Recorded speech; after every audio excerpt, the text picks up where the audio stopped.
Hello YouTube, it's Rum from Ramen Noodles TCG, and today I have a Labrynth deck profile for you.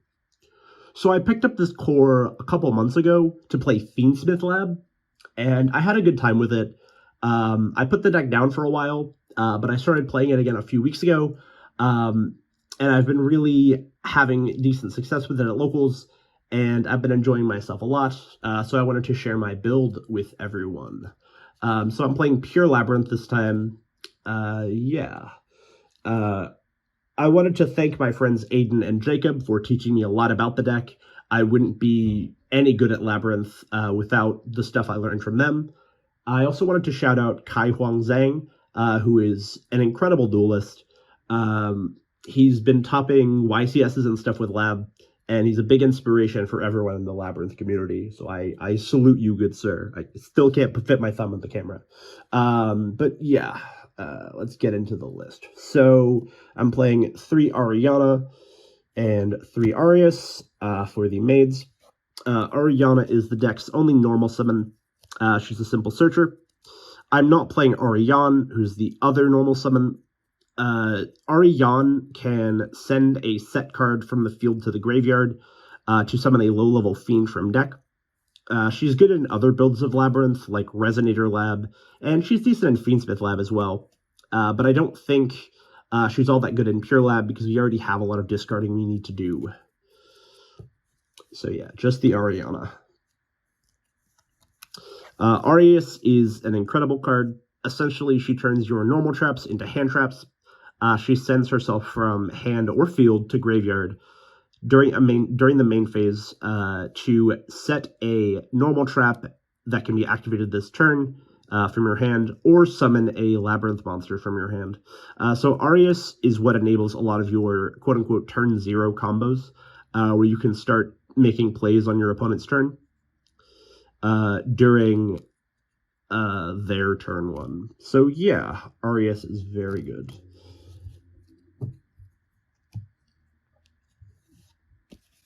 I am playing 1 Lovely and 1 Lady. Lovely is what this entire deck revolves around. She prevents your opponent from responding to your normal trap activations, and she can reset back row from the graveyard. In addition to being able to pop a card from your opponent's hand or field non-targeting after a normal trap removes a monster from the field. You want to stick Lovely as early as possible and just keep her on the board. Very good card. She's a brick, though, so you never play more than 1. Lady is a card you'd actually consider playing more than 1. So Lady summons herself from the hand and has targeting protection and destruction protection while you control set cards. She can also set normal traps from the deck in response to your normal trap activations if your opponent has no response. Lady is very, very good. You only need the 1, though, because you're often summoning this off of Big Welcome, so you really don't need any more than that. I've tried 2 a lot, but you're doing too much discarding, so you really don't want to draw this card. You'd rather be drawing other cards that you can discard and other traps that you can potentially activate, and like choose what traps you want to pitch and what traps you want to keep, that kind of stuff. You don't want to be drawing this and having to discard it. Speaking of discarding, we are playing 3 copies of Chandra, 3 copies of Stovey Torby, and the 1 Kuklok. So the Labrynth Furniture are incredible. Essentially, they discard themselves. Chandra discards itself and another card from your hand to set a Labrynth spell trap. Stovey sends itself from hand or field and discards a card from your hand to set a Labrynth spell trap. And Kuklok is just Temple of the Kings. So these guys come back if normal trap removes a monster from the field. And Kuklok comes back if you send a Labrynth card, Labrynth monster from hand or field to the hand to the graveyard. So essentially, this is like a 2-card combo. You go Kuklok effect, you go Stovey pitch something, to set a Labrynth trap. Kuklok comes back, and then you activate the Big Welcome, and then bring back the Kuklok, and then you can trigger all of these. So when you have multiple of these in hand, for example, if you open both Stovey and Chandra and you don't want to use both because you have to discard a bunch of cards, you always want to go Chandra discard Stovey instead of Stovey discard Chandra. Because after you do the line and both of these trigger to come back, Stovey summons to field, Chandra adds to hand. So because you used Chandra, now you can use Stovey to discard the Chandra to get yourself some follow-up.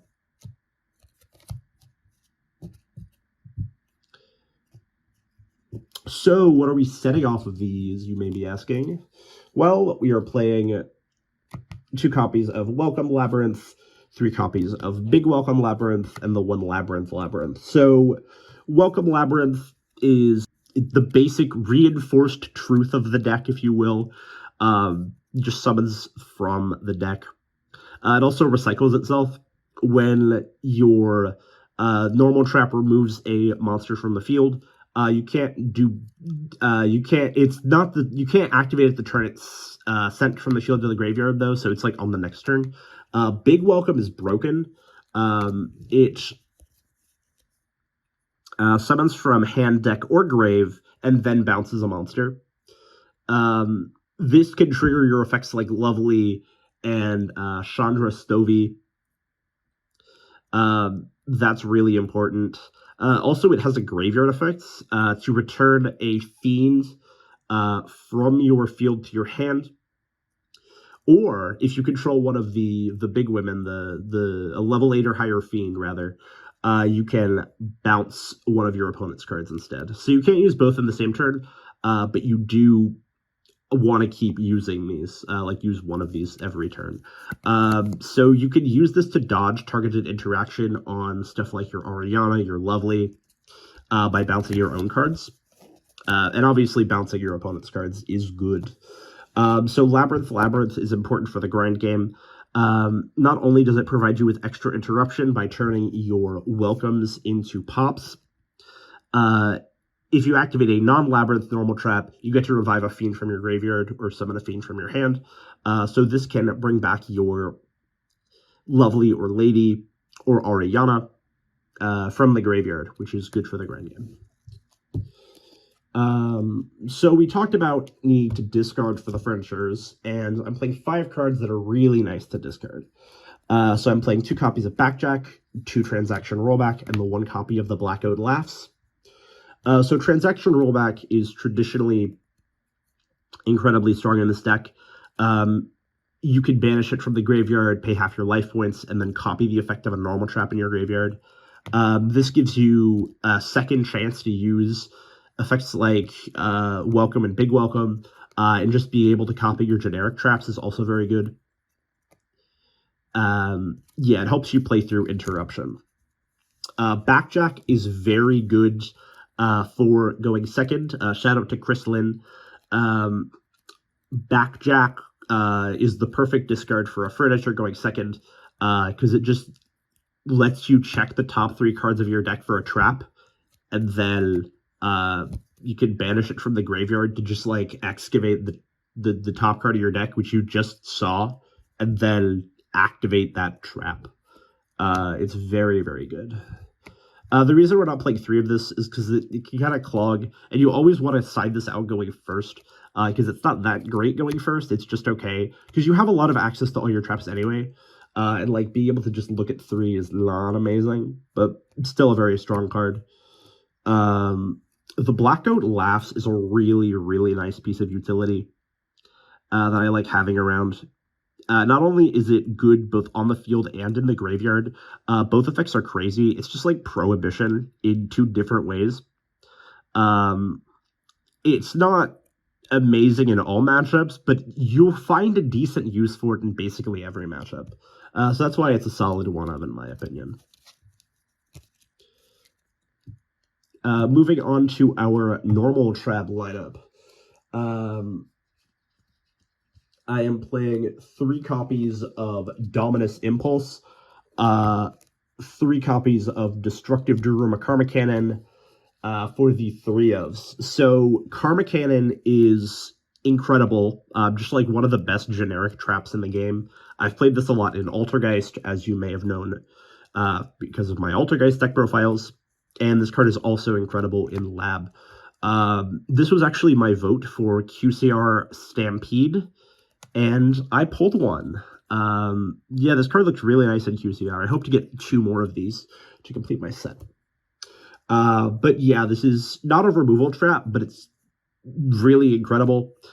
Just being able to blank your opponent's plays by just flipping everything face down is really good. It's really good against Link decks, because although you can't flip Link monsters face down, as long as you have something to flip face down, you can activate it, flip whatever face down, and then send your opponent's Links to the graveyard, even unaffected ones, which is very nice. Dominus Impulse is a godsend for Lab. Even if you don't own 3 of this card, because it's Labrynth, you can just search it, which is really nice.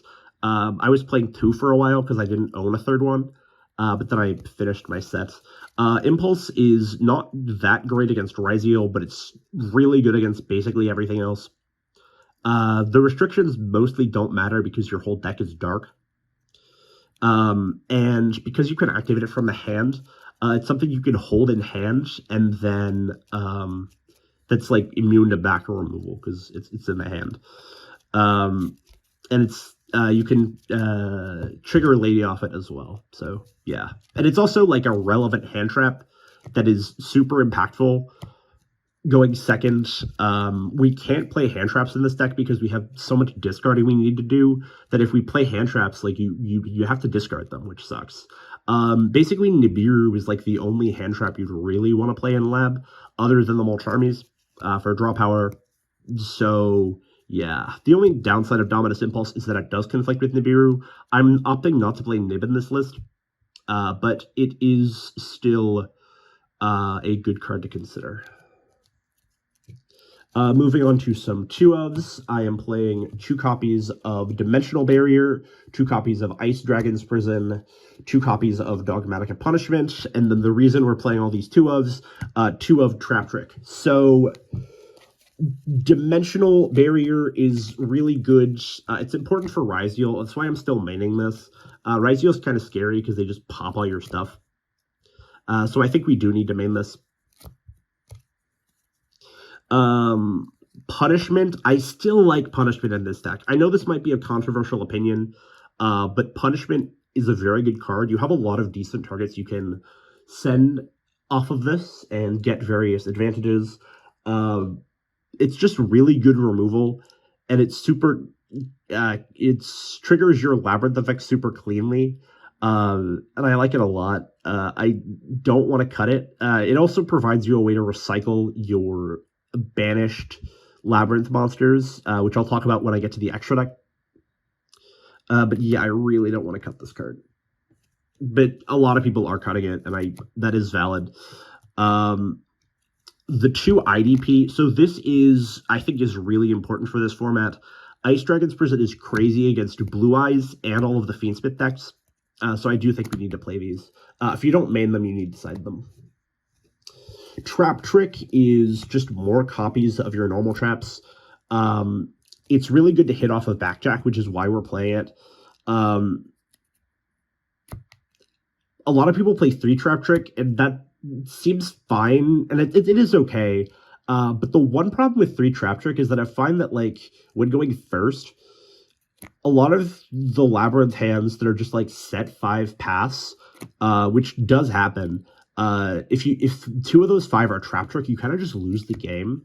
So I don't like that, which is why I'm only playing 2, but it is a very good card. Moving on to the extra deck. For the cards we actually summon, I am playing 2 Anima, 2 SP, 2 Typhon, 1 Muckraker, 1 Chaos Angel. So Chaos Angel is incredible in Lab. I would play more if I had them. This is one of the reasons why I'm not playing Extravagance. I only have 1 Chaos Angel. Muckraker is a nice piece of utility, being able to revive things like your Chaos Angel and your Lovely. Typhon is super broken in this deck.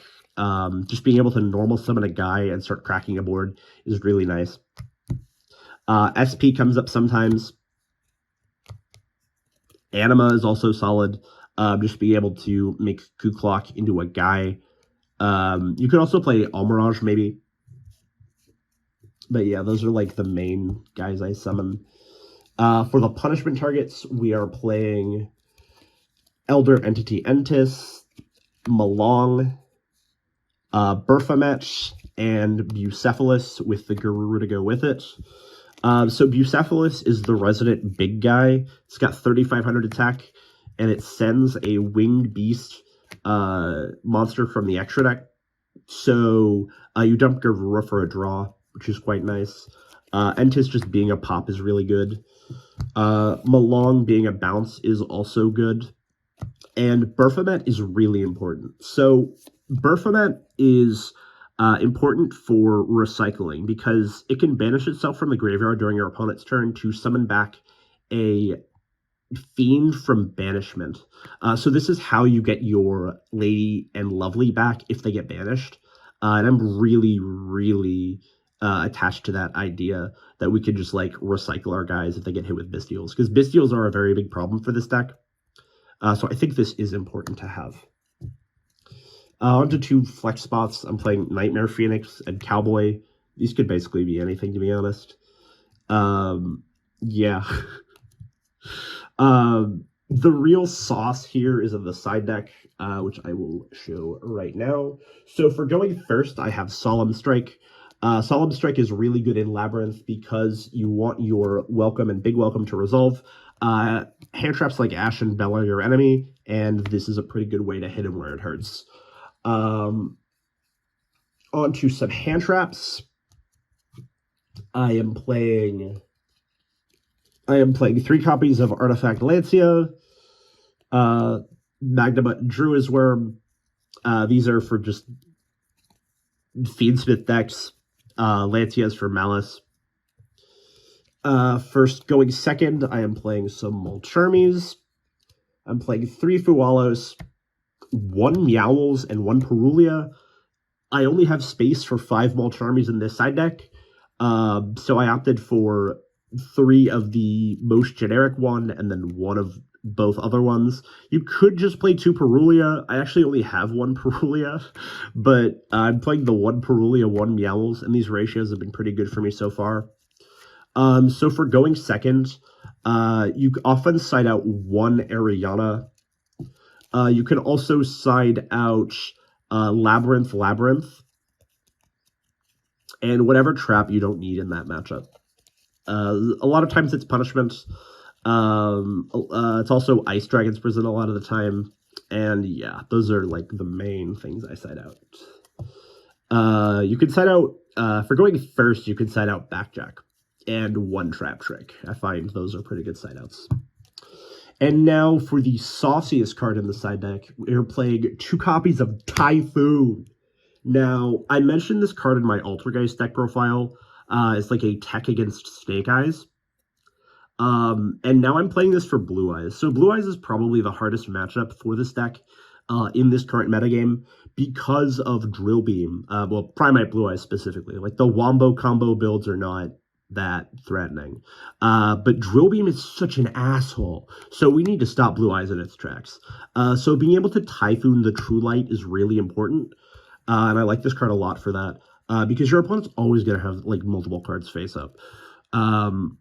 Because your opponent sets up Mausoleum and True Light, Typhoon is almost always live against Blue Eyes. You can also hit Lordly Load. You can theoretically hit Mausoleum, but that's never coming up. Yeah, I think this card is super good against Blue Eyes. So I like playing it.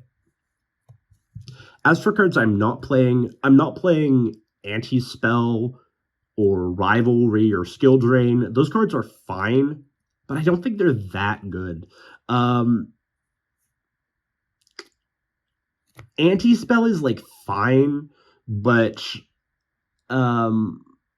there's other cards that do that job better. Like a lot of times D-Barrier just beats all of the decks that you'd be signing the Floodgates in against anyway. Same with the viruses, right? Eradicator is very highly regarded in Labyrinth, but it's redundant in most matchups, I feel. Because like it's good against Ryzeal, you call spell and like your opponent's searchers just kind of explode, but D-Barrier kills them anyway. You have Ice Dragon for Fiendsmith Ryzeal. There's like a lot of overlap that I don't think you really need Eradicator. It takes a lot of effort to set up some of these viruses and have a guy to tribute. I just don't think it's worth it. Same with like Skill Drain and Rivalry. Skill Drain is kind of overrated in Lab, in my opinion. You can't get much done under your own Skill Drain, which is not that big of a deal until you run into decks like Blue Eyes, where it's like, yeah, they actually will beat you under your own Skill Drain. Yeah. So yeah, that is my Labyrinth deck. If you guys enjoyed this, I do have more deck profiles coming up this format. I will probably have something out next week. So you don't want to miss that. If you enjoyed, please consider giving me a like and subscribing to the channel. Thanks so much for watching, and have a great day.